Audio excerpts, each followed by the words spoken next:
Well, hello, friend. David Sawyer here, and I got a question for you. Do your employees ever complain? Well, I hope not, because believe it or not, an employee complaint is the number one reason that OSHA comes and does an inspection. That's what triggers the inspection most of the time. And employees can complain about a lot of things, but in this episode, I'm going to explain what you need to do when you get an employee complaint. We're going to break it down into the steps so that that complaint doesn't turn into an OSHA inspection.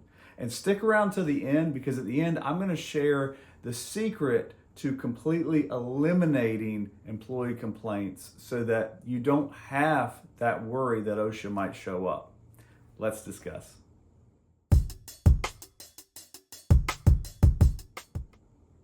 Hey buddy, let's talk about something specific.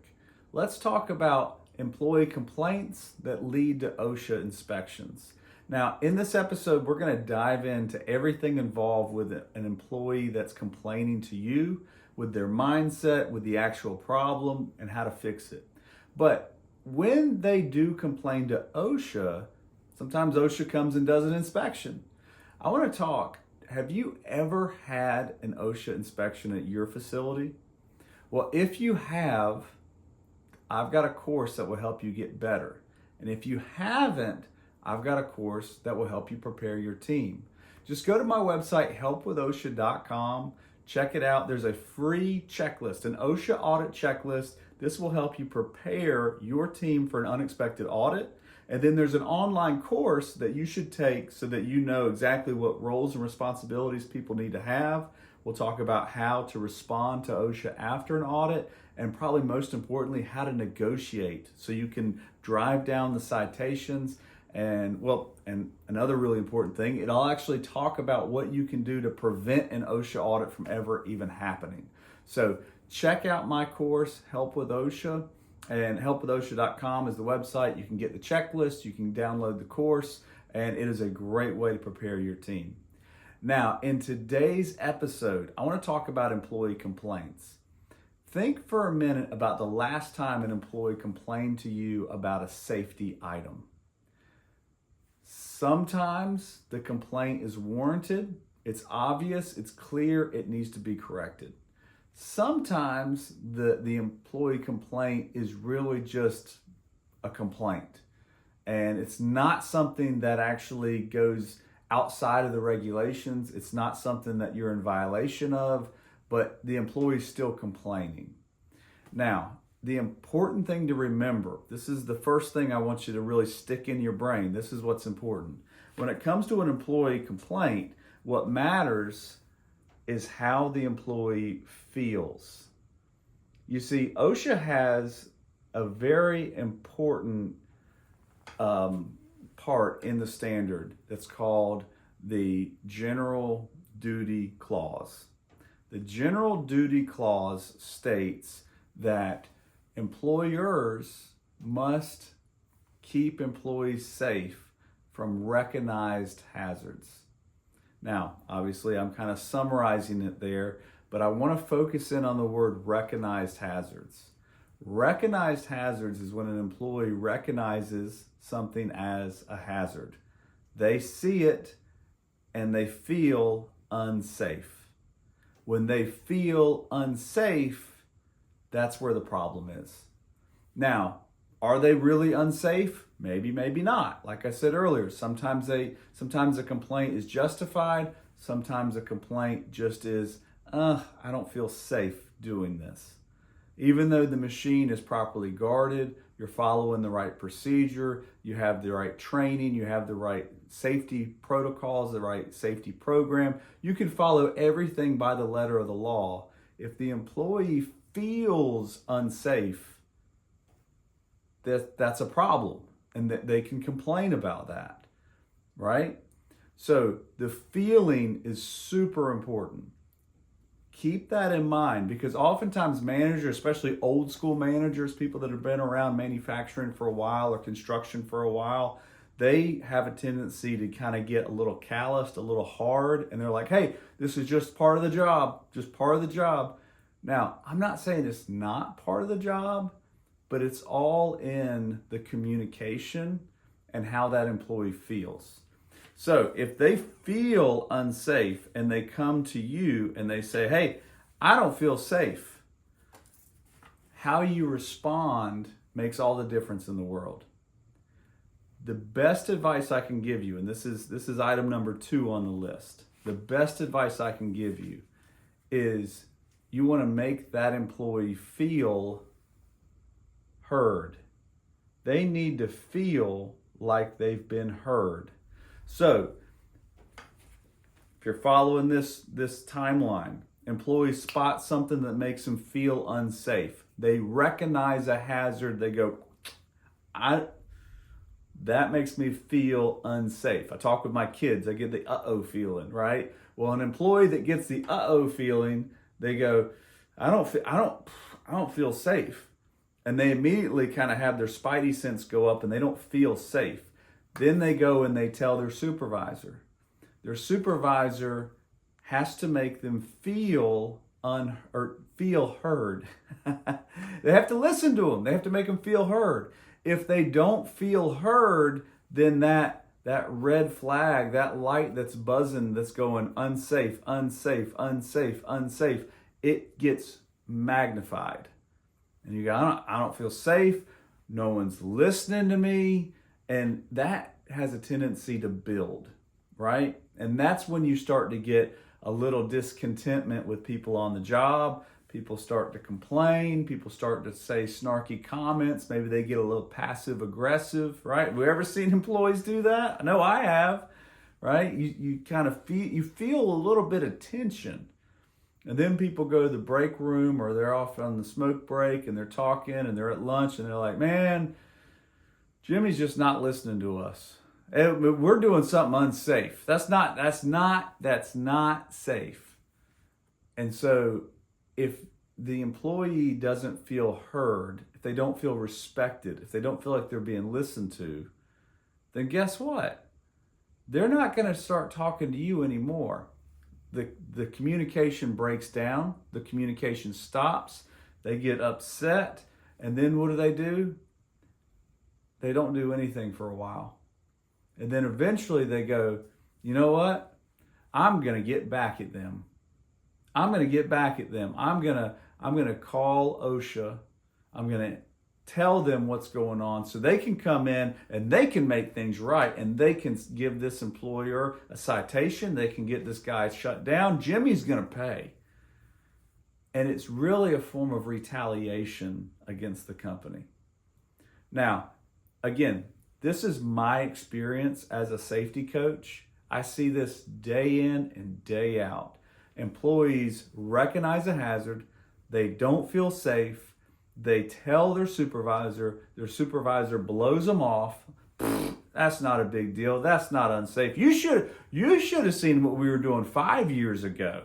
You should have seen what we did last, and that doesn't make the problem any better. All that does is show there's a track record of unsafe behavior. Even if there's nothing wrong with what you're doing, it's how the employee feels about it. So that employee feeling matters. And then when they go and they don't feel heard, then they complain, and then they want to retaliate, and then they want to bring in the government to smack the employer into shape. And I'm just telling you, nobody wins. Nobody wins when that happens. So you want to make sure when the employee complains, you listen. Listen to the employee.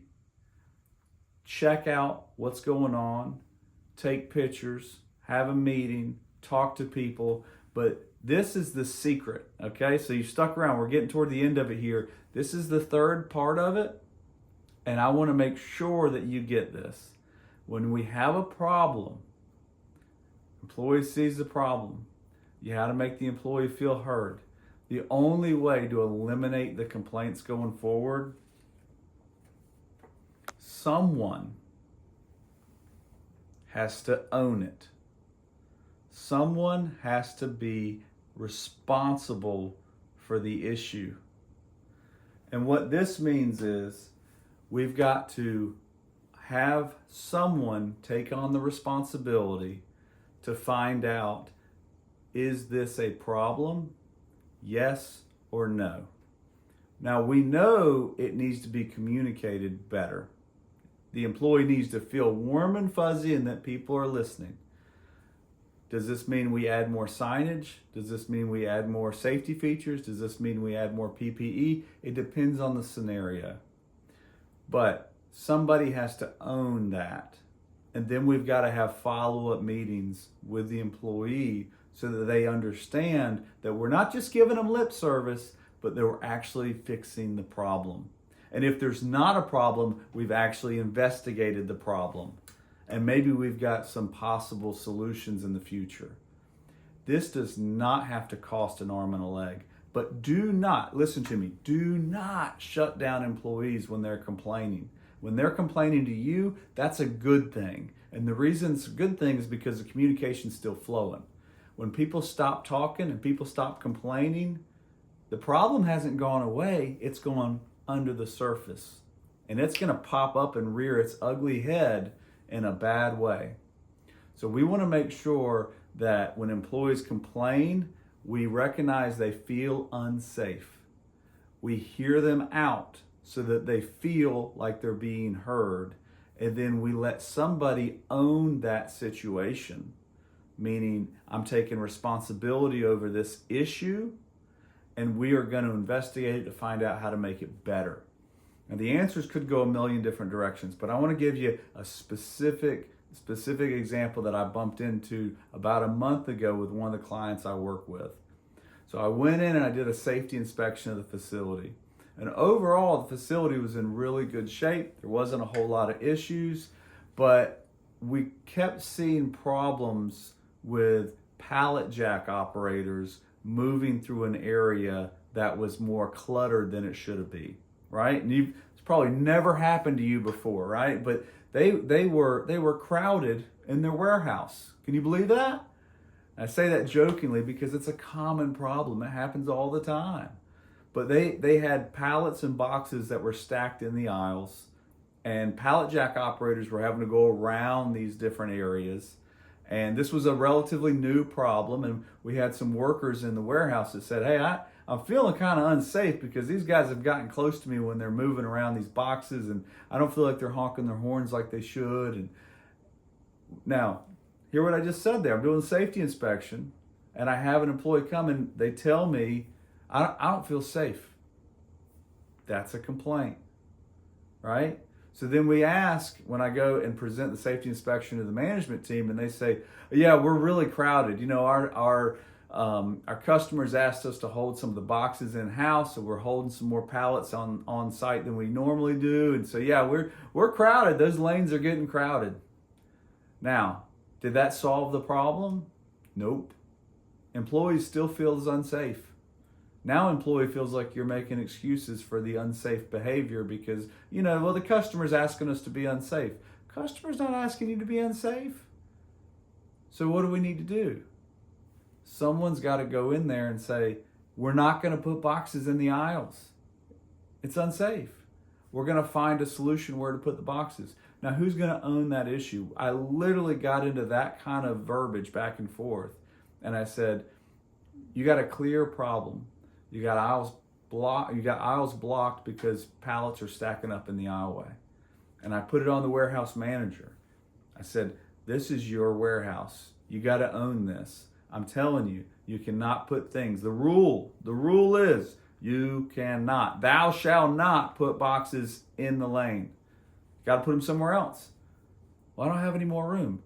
That's not my problem. How are you going to fix this problem? I don't care if you put them all on the back deck. I don't care if you call and rent a warehouse. I don't care if you move them into another spot. And that's ultimately what we ended up doing. We ended up saying, some of this stuff is being dropped in the aisle because the spot it's supposed to be is around the corner. And so we ended up relocating some material around the corner and cleared up the aisles. And the only way this stays in place is if the warehouse manager owns that problem and then says, you know what, from now on, thou shalt not put things in the aisle. We're not going to do that anymore. It stops today, right? Like Dr. Phil says, this will be a changing day in your life. We're no longer going to do that. Now, you go back and you tell that to the employee, and you have the manager talk to the employees, and you say, listen, from now on, we are not blocking these lanes because we got to have pedestrian walkways and we got to have forklift and pallet jack aisles, and we're going to make sure we're keeping everything separate, and we're going to put the extra inventory in this room over here. Is it convenient? No, it's not convenient. But you know what I'm going to say? What's more inconvenient? An accident. Somebody getting injured on the job when it was completely preventable. So, just to circle on back and talk about these 3 key items. Number 1, employees feel unsafe. That's usually why they complain. Now, whether they're really unsafe or not, we can investigate. But when they feel unsafe, we got to make sure they feel heard.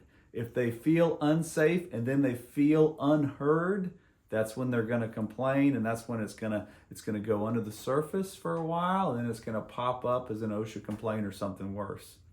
And then the last part of it, someone's got to own it. You got to hold somebody responsible so that when you come back 2 months from now and the aisles are filled up with stuff, you know there's one person in charge. We've all heard the saying, if everybody's in charge, nobody's in charge. If everybody's responsible for it, nobody's responsible for it. Give it to the person that owns that area to solve that problem. And they'll actually come up with solutions that will fit them better than someone on the outside. Now, on the outside, I can say, hey, the rule is we're not going to block the aisles, right? That's pretty cut and dry. But I'm going to let you fix the problem any way you want because you own that area. All right, guys, thanks for sticking around to the end. Like I said, the magic sauce here, the real secret, is ownership. People have to take 100% accountability for their job.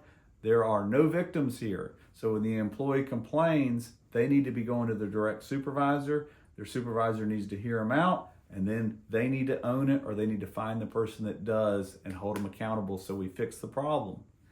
Until we talk again, do everything you can to keep your people safe because no one should get hurt at work.